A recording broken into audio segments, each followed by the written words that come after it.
Hordoftoota ifaa fi roottaan eegaa dhufaniitoo jiru jechuudha.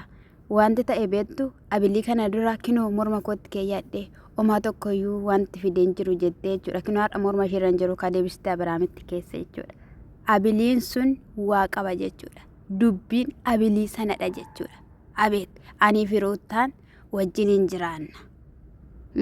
Ati immoo fayyaan qabdu sijjammara homaa gochuun hin danda'amu. Abaddaan Ermeellaan Abiraamin dhiifteet wajjiniidhaan ati jiraattaan soba jaalattu sibbitu sitti himna jechuudha. Karaan nagaa karaan qulqulluun osoo jiru mucaala kana naannessitanii argitanii waan ta'e godhaniit jalqaba isaa jechuudha. Yoo barbaadan immoo kiniinii ribaa sanas obaasanii yookiin liqimsiisanii achi booddee morma isaatti kana kaanii fi guyyaa lama sayyuu amma hojiinsaa hojjetamutti dhossanii guyyaa sadaffaatti Abiraam hordoftoonni jennaan fidanii dhufan. Ayyee fiddee dhufte miti kana booddee atii fi inni waliin jiraattu ajaa'ibaa. Ay jaalala dhugaa irratti hundaa'e. Hordoftoonni tokko lama dheetaa akkasumatti irratti beekaniituma si dhiqaa jiru. Fudhadhu liqimsi gadda. Kun immoo deebiidha. Baga fiddaniyyuu dhuftan baasawwee gooftaan sinaa eebbisu. Gooftaan sinaa eebbisu. Nuti waan maraate wayii natti fakkaatee tureeyyuu kun qal'aadha. Salphaadha kun baasawwee jechuudha. Salphaadha hin kufa waan ta'eef jechuudha. Hin diigama waan ta'eef salphaadha. Ati garuu hin qaanoftu. Ati garuu hin qaanoftu. Innaa gorsa dargaggeessaa. Innaa gorsa dhaloota bara dhumaa kana fudhattee abbaa mucaa kee irratti xonoqqoltee osoo inni kaleessa si barbaadu osoo inni kaleessa si fedhu ani siin adda bahuun barbaadu ani immoo si fedhu jechaa turte har'a inni bahee deemnaan jireenya itti tolnaan inni haala kanadhaan itti taphattee fiddoo si'iif sirriidhuma bareeduma dhungatte miti dabaabbaste. Isa dhugaan siniin jedhe hordoftoota wanti sin beekuu qabdanii roottaanii Abiraamidhaan hin barbaaddu. Jaalattanis jibbitanis roottaan Abiraamidhaan hin barbaaddu. Ilmi dhiiraa akka dubartii miti. Hubataa miti. Waan baay'ee balleessa. Waan baay'ee yakka. Garuu dubartiin dhala qabdu. Dubartiin boruuf galaa ol keesse dhugaaf dhugaa irratti hundoofti. Maaddii gaariirraa nyaachuu filatti. Malee maaddii aminaarraa nyaachuu hin filattu. Amaloota roottaa keessaa gaafa Abiraam irratti daba hojjatte fiddeet chaanaalee isaa irratti canti. Wanta irratti Abiraam irratti goote tokko chaanaalee ishee irratti hin cantu. Kuniyyuu jibbinsaa fi inaaffina Abiraamiif qabdudha. Obboleessa lamaan gidduu galtee haala kanadhaan itti fayyadamteetoo jirti jechuudha. Hin dhufee Abiraam gaafa dhufutti maramtee achi booda namoonni baay'een Abiraam jechaa jiru jedhaniini inni silaarraa ta'a waan tokko jedhiin jedhani. Maalan jedhaanii jedhe. Namoonni baay'een si gaafachaas turanii roottaa faanas waan ta'aa jirtutti mennaan roottaanii haadha mucaa keenyaati. Mucaa keenya guddisaa jirti.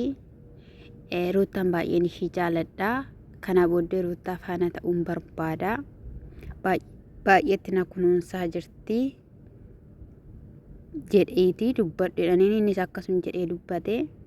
Si kaffaaseeraayi si dallansiiseeraayi si'ii si'ennaan ifaan homaa rakkoon qabu jedheen jechuudha. Amma gaa warri maqabaafata warri jamaa sanaa tititititi jettee jechuudha. Ishiin immoo gosh jedhamta. Ajaa'iba.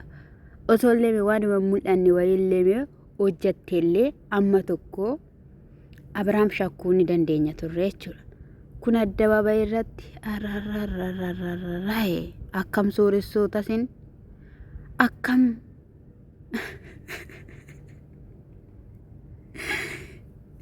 gooftaa koo gaafan karaarraa jalladhe yoo fedha kee ta'e karaatti na deebisi. yommuu fedha keentaan na fudhadhu addunyaa kanarraa malee amina hojjedhee akkan hin darbin adara keessattuu mana xonqaayisan ijoolleen inni biraankii garaagaraa hojjettu yoo akkatti inni nama sagannanu mana waca seexanaa namni dhaqa ijoolleen nagaan isheen asinitti iyyite hordoftoota akka mataa keessan akkas hin jeequn beektu miti sana dhabe sana fidi kana kuti sana kuti dhaqoon saatiin 7 tokkotti darbinaan okko si fixa dhiifa malee siif hin godhe bira siif hin darbu rakkoon qabu siin jedhu akka waaqayyoo ayyaa gowwaa koo ayyaa miskiina dhugaa dubbachuuf taanaan amma si ajjeesaniin qixxeedha jaalattu zibbitus amma si ajjeesaniin in ilaaltu gudii turaa bulaa boruu yoo irraa bahuu baate yoo irraa baasuu baatan buziyyeen fa'i in argitu gudii in argitu jaalatee jireenya kanatti hin galle jaalatee ruutta afaan hin taane akkasii waccan baay'ee beenna akkasii waan baay'ee jettan baay'ee beenna tokkoon keessan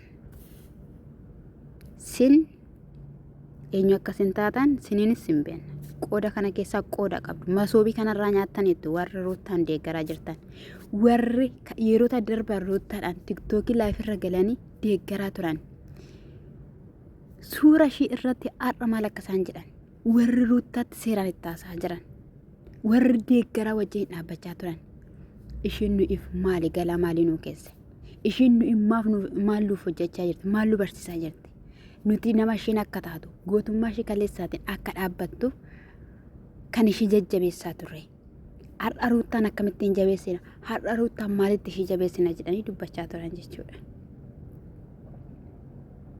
gidduutti garuu ermeelaanis dhufteetti itti maramtee turte inni nun fajajee obboleessa faana dhuftee kun immoo sareen jechuudha sareen sijjamma rokko daljeessa fakkaata maalii dhugaa dubbachuuf afurichiyyuu jechuudha irra jira ifaarra naa nyaatu mangaagaatti dhidhiitesse kokkeessaa kana dhidhiitesse ifaan akkanan turre garaatti guddisee jechuudha booyyee dhuma godhe dhugaa rabbi booyyee beektu miti booyyee har'a makaaminaa mina jedhee jechuudha kan shidhaa fayyamtee yaa meellaa gara keetti akkan dabarree amarti sana hin tuqin dhugaansiin jedhee abilii sana hin tuqiini gooftaa yesus kiristoos ammarraa garagalchutti dinqiidha boo ganaa gudii argina yoo jiraanne ganaa gudii dhaloota kana argina eessatti akka inni deemuu fi eessa akka inni dhaqu walumaa kana ilaallu ta'a jechuudha garuu baganuu fiddan dhugaa dubbachuuf haadhoo galee waffatee ifaan argan galaafattee haadhoo kee dhugaansiin jedhe iskoo maaliin kun dhugaa dubbachuuf taanaan anichi koo dhaqeetuma bilisa sanarra bu'ennaa isaan fidan dhufan seeraas